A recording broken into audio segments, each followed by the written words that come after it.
여러분 안녕하십니까. 오늘 1월 18일입니다. 비서실장을 했죠.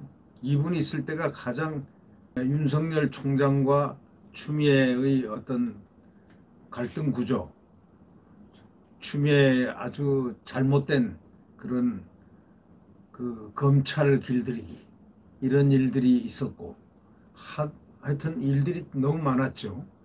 또 지난 2년 동안 이 폭압적인 의회 밀어붙이기, 법안 찍어내기, 이런 보복적 많은 일들이 있었습니다. 이 노영민 비서실장을 상기할 때는 아주 나쁜 일들이 많았다. 대한민국의 헌법을 위반한 사례들이 너무 많았다. 이렇게 생각할 수가 있습니다. 지난 2년 문재인 대통령과 가장 많은 시간을 보낸 사람이기 때문에 그가 비서실장으로 있는 그동안에 얼마나 많은 나쁜 일들을, 이 헌법에 대해서 나쁜 일들을 했겠습니까? 생각만 해도 끔찍합니다. 4월 총선에서 압승, 코로나 정치, 또 K방역 정치, 거기다 나아가서 재난지원금 지원 등등 여러 가지가 이 정권에 유리하게 코로나가 작동이 되었다는 것, 이건 아이러니컬한 이야기입니다. 코로나하고 마스크 대란 기억나시죠? 부동산 대란, 조국 사태, 엄청난 그런 사태죠. 윤석열 죽이기, 남북관계 아주 쌍욕은 쌍욕대로 다 먹는 그러한 아주 불행한 남북관계 속에서도 북바라기를 하는 이 정권의 모습, 이런 걸 이렇게 보면서 이 노영민 대통령 비서실장이 과연 어떤 사람인가, 참으로 안 좋은 느낌을, 안 좋은 인상을 너무 많이 받은 국민들이 많습니다. 더더욱이 광화문 광장에서 얘기한 그 국민들의 애국심으로 모여있던 그 국민들을 향해서 거기 집회 주최한 사람들 전부 다 살인자들이니 뭐니 그런 만행 같은 그런 망발도 하질 않았나. 하여튼 이 노영민이라는 사람은 아름답지 못하게 한국 사람들, 한국 국민들에게 각인돼 있다고 해도 과언이 아닙니다. 그가 비서실장으로 있던 지난 2년 더불어민주당 하는 행태를 한번 보십시오. 4월 총선 이후에 한번 한 행태들을 보십시오. 상임위원장 모조리 다 뺏어버리고, 그리고 그들이 원하는 대로 법안을 막 찍어내고, 심지어는 윤석열 대권 못 나오게 하는 법안까지도 발의를 할 정도니 이 사람들이 도대체 정신이 있는 사람들인지 정말 모를 정도로 말이죠. 대통령 지지율도 40% 이하로 떨어진 것은 이 노영민이 있을 때부터 시작된 겁니다. 다주택 논란으로 서울 반포하고 충주 아파트 모두 팔고 퇴임 전 그의 지역구인 청주에 전세를 지금 구했습니다. 청주에서 만나서 조선일보 정치부장이 직접 만나서 인터뷰를 한 것입니다. 그 내용을 한번 들어보시죠. 참담한 지난 2년간의 역사가 이 사람에 의해서 많이 움직여졌다는 것 생각하면서 말입니다. 고향에 돌아와서 뭐하고 지냈냐 하고 물어보니까 완벽하게 휴식 중이랍니다. 그러면서 청와대에서 치아 문제가 생겼는데 퇴임 2주 만에 신기하게 치아가 제자리로 돌아왔다고 합니다. 참 도대체 무슨 얘기인지 제가 모를 정도니 제대로 보필 못한 책임을 자기가 언급을 했는데 그게 무슨 뜻이냐. 그러니까 비서실장이라는 자리는 많은 책임을 져야 하는 자리인데, 하여튼 포괄적 책임을 말하는 그런 책임을 져야 하는 곳인데 자기가 잘 못했다, 못 모셨다 라는 그런 얘기를 하고 있는 겁니다. 그건 의례적인 얘기죠. 네.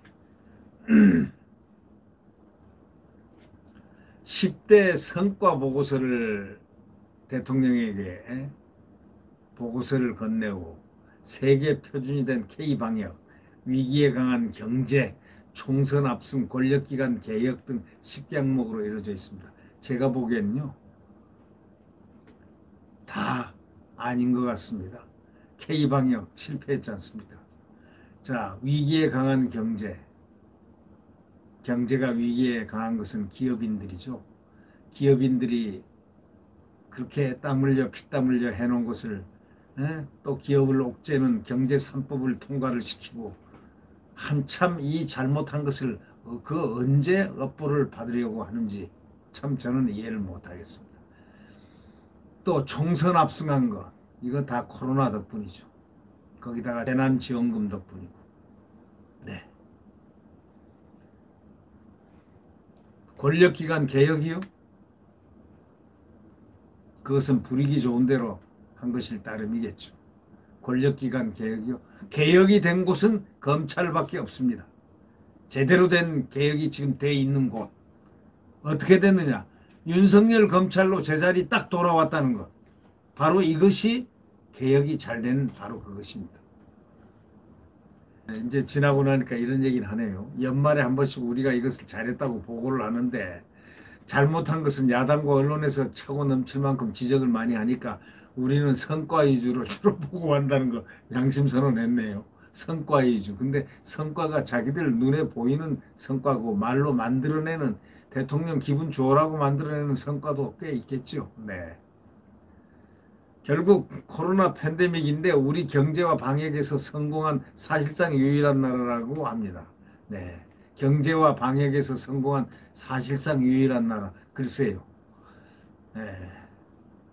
동의하는 사람들은 아마 정권의 지지자들이 동의를 할 거고 정권 지지자 아닌 분들이 과연 동의를 할까요? 네. 확진자 사망자 숫자는 OECD 국가 중에 호주와 뉴질랜드 빼고는 가장 잘했다고 합니다. 호주하고 뉴질랜드 빼고 가장 잘했다. 네. 그 성과를 한참 설명하고 또 북한 비핵화는 실패했다는 걸 자인을 했습니다. 비핵화에 실패했다. 그건 당연히 실패하죠. 걔네들은 비핵화할 의지가 없는 사람인데 비핵화 한 대한민국 지금 정권이 잘못된 거죠. 어떻게 비핵화 아니 김정은이가 어떻게 비핵화한다고 생각을 했습니까? 처음부터 그걸 비핵화한다고 생각했다는 건 그거는 착각이 아니라 알고 넘어가서 눈 감아준 거 아닌가? 에?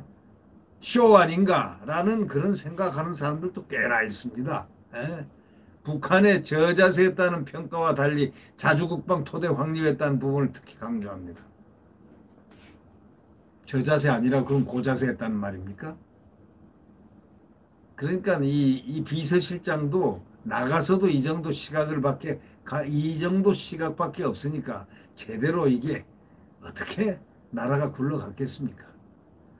역대 정권이 20년 걸릴 일을 우리 정부가 다 했다고 또 그렇게 얘기합니다.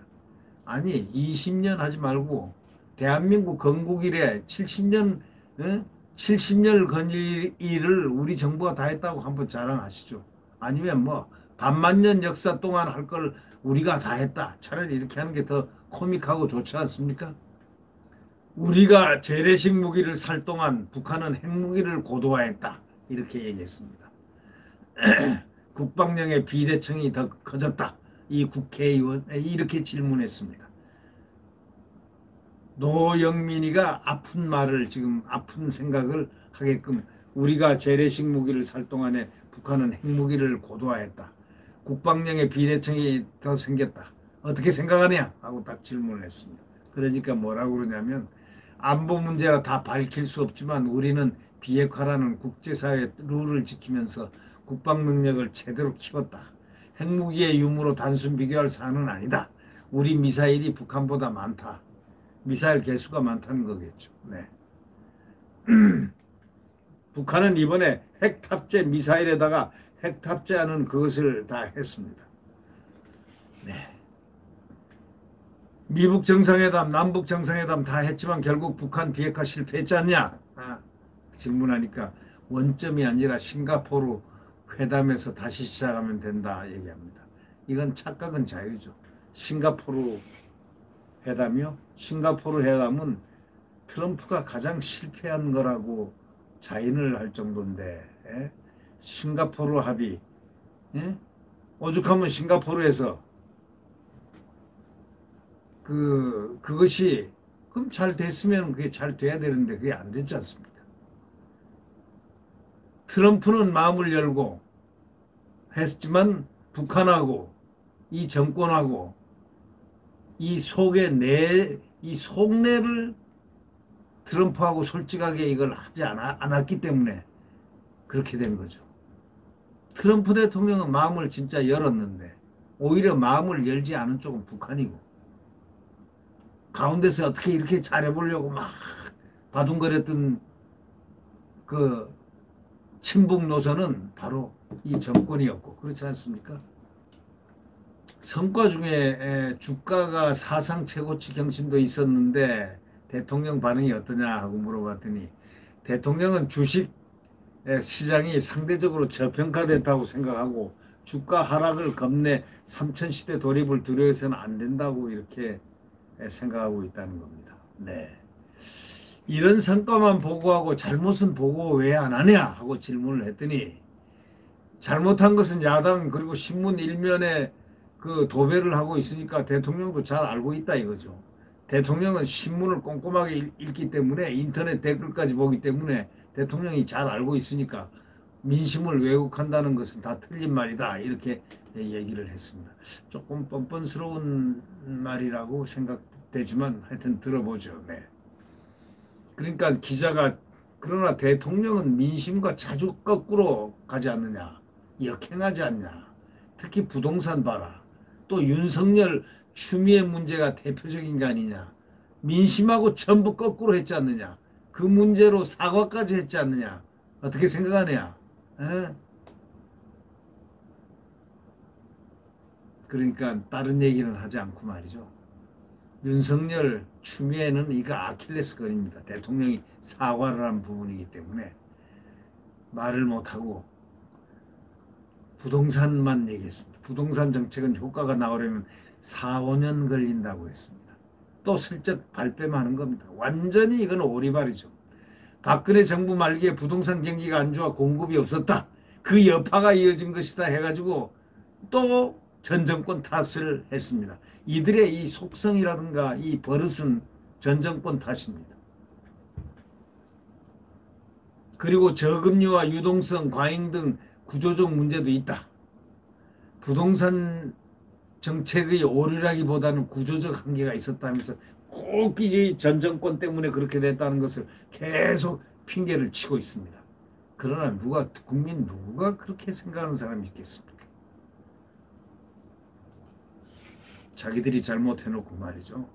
왜 전 정권 탓을 합니까? 왜 대통령은 부동산 안정화를 국민에게 자신을 했을까요? 이렇게 질문을 했죠. 부동산 정책은 자신 있습니다 하고 대통령이 얘기했잖아요.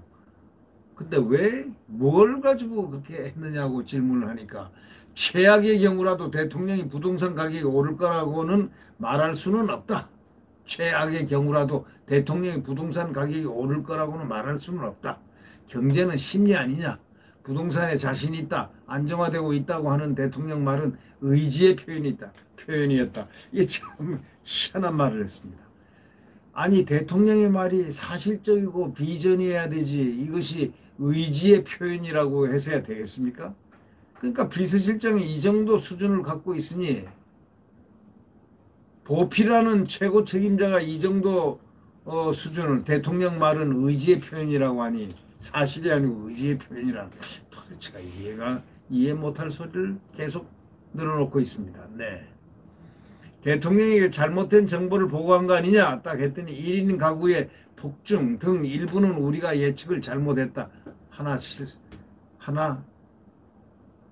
이실직고 했습니다. 1인 가구의 폭증 등 일부는 우리가 예측을 잘못했고 1년 사이에 30%가 넘었다. 그러나 큰 방향에서 잘못은 없었다 하고 또 뻔뻔스러운 그 얼굴을 내밀었습니다. 대통령이 부동산으로 대국민 사과를 했다. 책임감 못 느끼나? 그랬더니 그럴 리가 있나? 나에게도 책임이 있다. 대통령의 사과는 결과에 대한 것이다. 이렇게 얘기했습니다. 잘못한 건 알고는 있는 모양이네요. 화제를 추미애 윤석열 문제로 돌렸는데 부동산과 달리 절대 말을 열지 않습니다. 그 말은 100% 잘못했다는 것, 그 시인 아닐까요? 저는 그렇게 생각해 보는데요. 100% 잘못한 거죠. 윤석열 총장한테. 그리고 추미애는 100% 잘못한 거죠. 잘못하고. 윤 총장이 언급했던 임기를 다하라는 대통령의 메신저가 당신이라던데. 그러니까 누가 그랬나? 추 장관에게 사퇴를 권유한 메신저라는 말도 있는데 하고 기자가 질문을 했더니 현직 장관의 문제다. 지금 언급할 사안이 아니다. 지금 언급할 사안이 아니라는 겁니다. 끝나고 나면 그다음부터는 이제 조져버리겠다는 뜻인지 모르죠. 이 사태가 커지기 전에 추 장관을 경질할 수 없었나 했더니 나중에 기회가 되면 하자. 지금은 아니다. 나중에. 아주 그냥 추미애에 대해서는 아주 그냥 말을 절대 안 합니다. 왜? 당할까봐 그런 거 아닙니까? 한번 말 잘못했다는 진짜 아닌 말로 속된 말로 귓방명이 맞을까봐 그런 거 아닌가 싶은 그런 느낌도 드네요. 네. 윤 총장이 대선 주자로서 지지율이 높은데 어떻게 보냐 딱 했더니 그를 여론조사에서 빼면 될 일이다. 그 말이 이게 말 같자는 말을 합니다. 여론조사에서 빼면 될 일인데 왜 말들에서 빼라고 하지 않습니까? 윤 총장만 빼라고 그랬어요. 네, 여론조사 좀 빼달라고 2번이나 요청을 했습니다. 2월달, 9월달. 네. 빼달라보다 더한 소리입니다. 네. 윤 총장 본인도 민주당도 국민의힘도 모두 곤혹스러울 것이다. 이렇게 얘기합니다. 나는 윤석열 대망론이 실현될 가능성은 없다고 봅니다. 그 이유는 그것도 나중에 말하겠습니다. 이렇게 얘기했습니다. 곤란하면 나중에 얘기합니다. 곤란한 거는 나중에 얘기하고 윤석열 총장이 대망론이 실현될 가능성이 없다는 겁니다. 근데 그렇게 실현될 가능성이 없는데 왜 대선 안 나간다고 선언해라, 뭐 해라 등등 주문이 그렇게 많았습니까? 대선 여론조사에서 왜 빼달라고 안 하느냐 등등 왜 그렇게 대선에 대해서 관심 있는 말들을 갖다 관계된 말들을 이 정권이 많이 했습니까? 그 이유가 뭡니까? 그러니까 완전히 거짓말하고 있는 거예요 지금. 네. 지금 이 정권은 제가 보기에는 윤석열 때문에 제일 겁을 내고 있습니다. 왜냐하면 윤석열은 수사를 했던 검찰총장 수사 베테랑입니다. 만에 일이라도 자기네들이 대망론이 성공할 수 없다고 하니까 그 전제를 깔고라도 만에 일 성공해서 만약에 대선 대통령이 된다면은 이 정권의 적폐를 가장 잘 아는 사람이 윤석열 총장 아니겠습니까? 윤석열 총장이 적폐 청산을 갖다가 깨끗하게 제일 잘할 수 있는 사람 아니겠습니까? 그렇다면 윤석열 총장을 가장 두려워하고 무서워하는 이유가 그 이유 때문 아닌가요? 그렇게 생각할 수도 있는 부분이 있죠. 결국 윤석열 총장에게 포커스가 가는 것입니다. 이 정권이 가장 두려워하는 것은 윤석열입니다.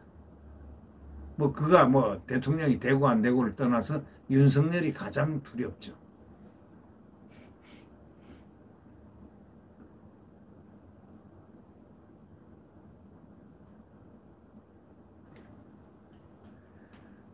전직 대통령 사면에 대한 전망이 어떠냐 하니까 그건 대통령이 판단할 문제라고 했습니다. 이런 어려운 지점은 언급을 피합니다. 박근혜 대통령과 이명박 대통령은 사안이 다르다고 했습니다. 국민 여론도 다르고 국민들이 사면을 납득하려면 당사자들의 사과도 있어야 하는 것이 아닌가. 코로나도 있으니 형 집행정지 등을 먼저 하고 사면을 하는 2단계 방법도 있다. 뭐 이렇게 얘기하는 거 보니까 형 집행정지를 시키고 사면을 할 가능성이 매우 높은 것 같습니다. 아마 사면을 이번에 대통령 오늘 제가 생각할 때는 말이죠. 이 기자회견 한다고 그랬는데 오늘 온라인 기자회견 한다고 했지 않습니까? 그런데 사면은 안 할 것 같습니다. 그리고 사면에 무슨 사과란 조건을 붙입니까? 세상에 그런 멍청한 사면이 어디 있습니까? 과거에 그 사면 받으면서 대통령이 잘못했다고 하면 조건부로 사면해 주겠다 하는 사면을 받은 대통령이 어디 있습니까? 여기서. 말도 안 되는 조건을 걸고 뭐 잘못한 사과가 있어야 한다. 뭐 이런 엉터리 같은 얘기를 이런 인식을 갖고 있는 사람이 2년 동안 비서실장을 했으니 이게 나라가 제대로 굴러갔겠습니까? 이낙연 대표는 대통령과 사면을 사전에 논의했나 하고 질문하니까 사면이 두 분 사이에 거론은 안 됐다고 한다. 이견? 그건 잘 모르겠다. 대통령은 직전 대통령 그리고 여성 대통령이 4년이나 옥고를 치른 것에 부담을 느끼고 있다. 부담 느끼죠. 무척 부담을 느껴야 됩니다. 그거는 보통 부담 정도가 아니죠. 그 업보라는 걸 알아야 됩니다. 업보. 업보가 업보를 낳고 있다라는 바로 그런 얘기인가요? 대통령은 직전 대통령 그리고 여성 대통령이 4년이나 옥고를 치른 것에 부담을 느끼고 있다. 아니 부담을 느끼면서 왜 집어넣어 놨습니까? 왜 감옥에 넣어 놨습니까? 부담 정도가 아니죠, 이거는. 이거는 이 세상 자유민주 국가에서 있을 수 없는 행위를 한 겁니다. 아니, 탄핵시키면 거기서 끝을 내야지. 거기다가 옥고까지 치르게 해야죠. 그것도 4년간을 갖다가. 이게 말 됩니까? 대통령 집무실에 설치한 일자리 상황판 지금도 있습니까? 했더니 잘 있고 매일 보신다. 벽면 모니터에도 딱 있다. 대통령 관심이 제일 크다. 일자리 만드는 기업이라면 대통령이 일부 참모들 반대에도 여러 번 방문해 격려했다. 뭐 이렇게 얘기를 합니다. 아니 참모들이 기업을 대통령이 방문하는데 반대했다는 것 자체가 그 웃기는 참모들이 수두룩하다는 얘기인데요. 아니 대통령이 관심이 크면은 이 기업 저 기업 대통령의 의지에 따라서 가는 것이지 참모들이 반대를 해요. 하지만 일자리 성적이 나쁘다 이렇게 했는데 지금 일자리 포함한 것들 전부 다 노인네들 나이들 든 사람들 뭐 꽁초 죽고 뭐 죽고 하는데 한 3시간 뭐 일주일에 몇 번 일하고 월급 얼마 주고 하는 수당 얼마 주고 하는까지 일자리로 다 쳐가지고 했다는 그런 얘기가 있지 않습니까? 공무원 자리 늘리고 공무원 일자리 엄청나게 늘리고 정규직 비정규직을 정규직으로 일방적으로 인천공항 확 하는 통에 그냥 기업들을 완전히 그냥 못 살게 되고 뭐 등등 하여튼 즉흥적 환상곡을 쳤죠 그냥. 탈원정 정책에 대한 감사원의 감사와 검찰 수사에 대해서는 감사나 수사의 대상이 아니다 이렇게 말을 잘랐습니다. 감사나 수사의 대상이 아니면 나라를 팔아먹어도 되겠네요 그러면. 아니 말도 안 되는 얘기죠. 감사 받을 건 받고 수사 받을 건 다 받아야죠. 아니 대통령이 살아있는 권력도 잘못하면 조금이라도 잘못하면 여지없이 그는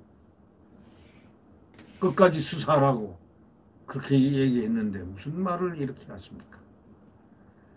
탈원정 정책에 대한 감사원의 감사라든가 검찰 수사는 지극히 온당하고 국가 이익과 국민의 이익이 관련되는 것이기 때문에 그 얼마나 당연한 겁니까? 네. 당연한 거죠. 이걸 당연한 걸 수사 대상이 아니라는 이 비서실장의 인식 자체가 바로 문제입니다. 이분은 나중에 말이죠. 이런 부분에 대해서도 책임을 져야 될 이유가 있습니다. 지난 2년 동안의 이 대한민국 국정에 표류를 시킨 장본인일 수도 있거든요.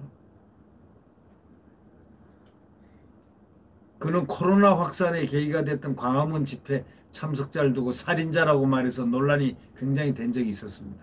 그래서 지금도 살인자라고 생각하나 하고 기자가 탁 질문하니까 확진자와 사망자가 많이 나와가지고 당국이 굉장히 마음을 쫄였는데 근데 광화문에 있는 분들은 너무나 떳떳했다 이거예요. 화가 나서 그런 말 했는데 적합한 표현은 아니었다고 합니다. 아니 지가 왜 화를 냅니까? 국민들이 화가 나서 광화문에 모여서 그 화가 나서 그걸 갖다가 풀라고 지금 하는 것인데 화가 난 사람은 광화문 국민이 화가 나 있는데 지가 왜 화가 나서 그런 말을 했습니까? 이런 경우를 속된 말로 정말 적반하장이라고 얘기합니다. 적반하장. 네. 사과할 생각이 없나? 이랬더니 이미 국회에서 유감 표명을 했다고 합니다. 유감 표명이요? 국민들한테 사과해야죠. 대국민 사과를 해야 되죠. 네. 이제 정치를 접고 조용히 삶을 사는 것이 좋을 듯 싶습니다. 네.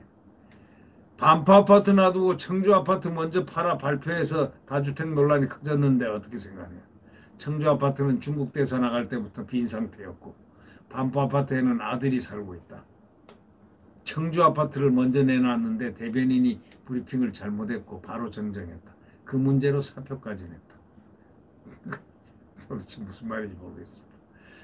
결과적으로 지금 무주택자냐 그렇게 얘기하니까 무주택자로 한번 살아보려 한다. 살아볼 만한 것 같다. 당분간 집 살 생각도 없다.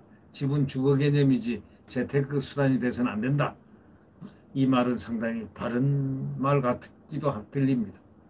예, 그게 재테크 수단이 돼서는 안 되죠. 그건 옳은 얘기죠.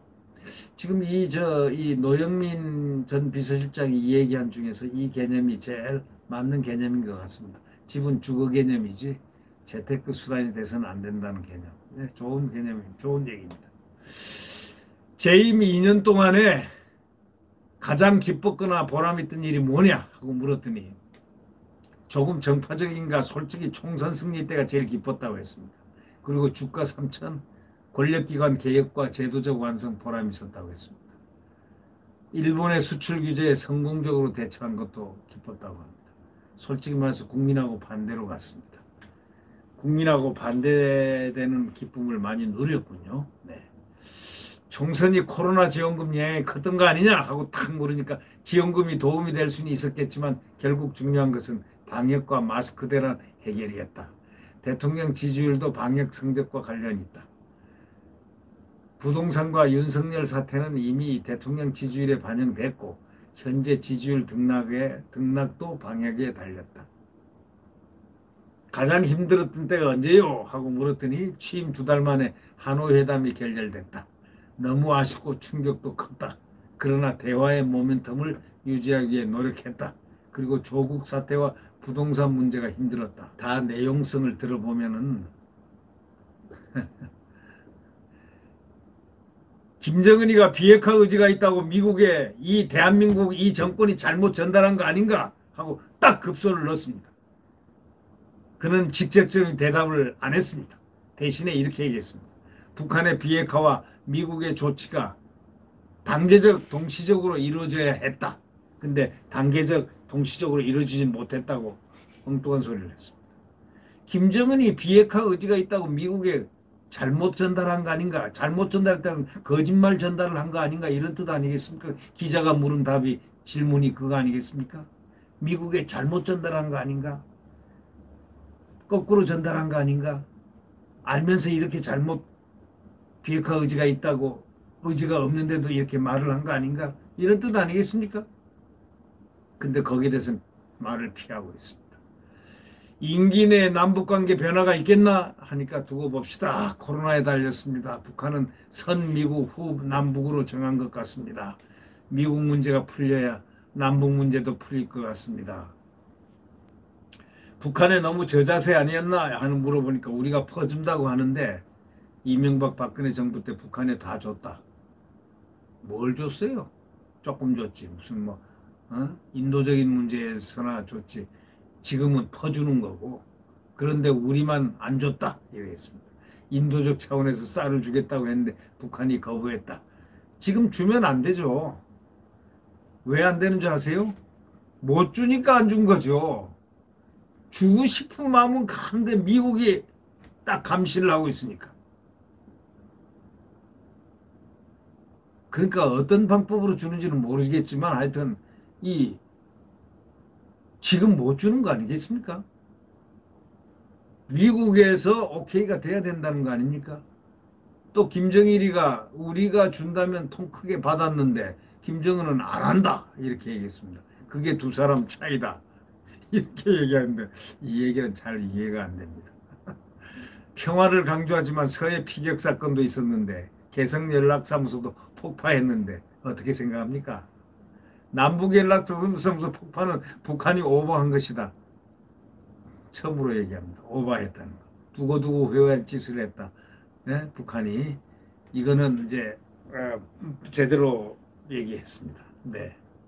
대통령이 남의 말 잘 듣는 줄 알았는데 대통령이 된 뒤에 독단적으로 바뀐 건가? 이렇게 했더니 동의할 수 없습니다. 대통령은 다양한 사람의 의견을 듣고 다양한 인사를 중용하려고 합니다. 구체적으로 말할 수 없지만 야권 인사 여러 명에게 장관직을 제안했었습니다. 뭐 이러면서 다양한 인사, 다양한 사람 의견을 듣는다.